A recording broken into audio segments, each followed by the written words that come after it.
Bakı Dövlət Universitetinin Hüquq Fakültəsinin xanım tələbələri şantaj olunub. Bu barədə bir neçə gün öncə sosial şəbəkələrdə məlumat paylaşılıb. Məlumata görə tələbələrin fotoları onların sosial şəbəkə hesablarından götürülərək əxlaqsız formada montaj edilib və saxta hesab vasitəsilə paylaşılıb. Naməlum şəxs onların şəkillərini süni intellektlə montaj edərək sosial platformada yayımlayıb. Bəli, bu barədə xəbərləri biz də gördük. Bakı Dövlət Universitetinin Hüquq Fakültəsində olan tələbələrin başına gəlmişdi. Həqiqətən çox acınacaqlı bir vəziyyətdir. Düşünürəm ki, bugün Bakı Dövlət Universitetinin tələbələrinin başına gəlibsə, sabah bizim də başımıza gələ bilər. Amma polis əməkdaşları sayəsində bu tez bir zamanda məsələ həll olundu. Olmamalıdır, çünki yaşları məsəl üçün birinci kurslar, ikinci kurslar, rayondan yeni gəlmiş tələbələr də çoxdur. Onlar üçün pis bir şeydir, çünki daha çox saf olurlar, daha çox onları aldatmağa daha çox həvəs eləyirlər insanlar. Ona görə Yəni ki, heç də yaxşı bir hərəkət deyil elədikləri. Yaxşı bir iş deyil də, yəni heç kəsə xoş deyil. Düzgün deyil məncə. Yəni belə bir şeyə yol verməsələr çox yaxşı olardı. Məncə birbaşa polis özü maraqlanmalıdır bu işinə. Yəni birbaşa deyək ki, işin qarşısı alınmalıdır. Bu çox səhv hərəkətdir. Çünki insan bir xəyal uğrunda yaşayır. O xəyala vardığını düşünür. Məsələn, hüquq təhsili almaq istəyir, ancaq təhsil aldığı müddətdə də belə hadisə ilə qarşılaşırsa, bu çox insanda məyusluq yarada bilər. Düşünürəm ki, bugün onun başına gələ bilən, sabah bizim də başımıza gələ bilər. Yəni çox təəssüf hissi keçirirəm. Düzgün görmürəm. Heç düzgün bir şey deyil bu. Ki, kimisə şantaj eləmək və s.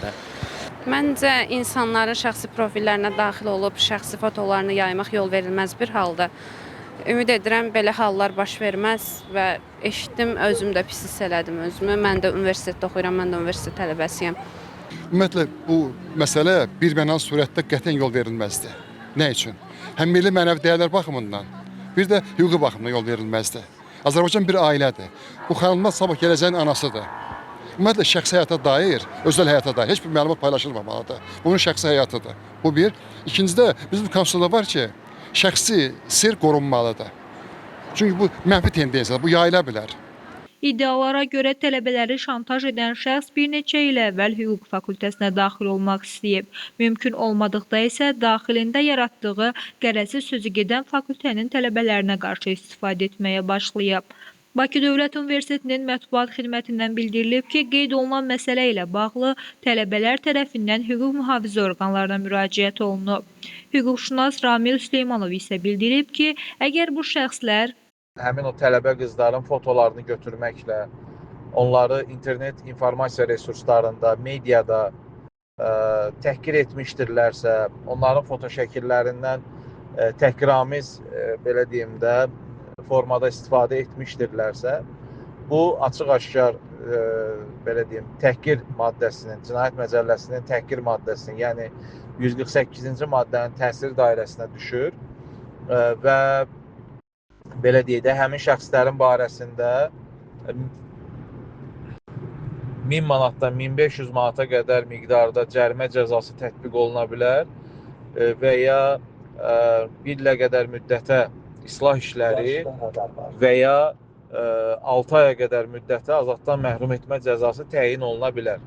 Əgər şəxsin barəsində hər hansı bir belə deyək də, həmin şəxs, daha doğrusu bu təhqiri eləyən şəxslər saxta adlardan istifadə etməklə bunu etmişdirlərsə, o zaman Cinayət Məcəlləsinin 148-1-ci maddəsinə əsasən cinayət işi başlanılacaqdır və buna uyğun şəkildə material toplanılacaqdır və məhkəmə bununla bağlı hökm çıxardacaqdır.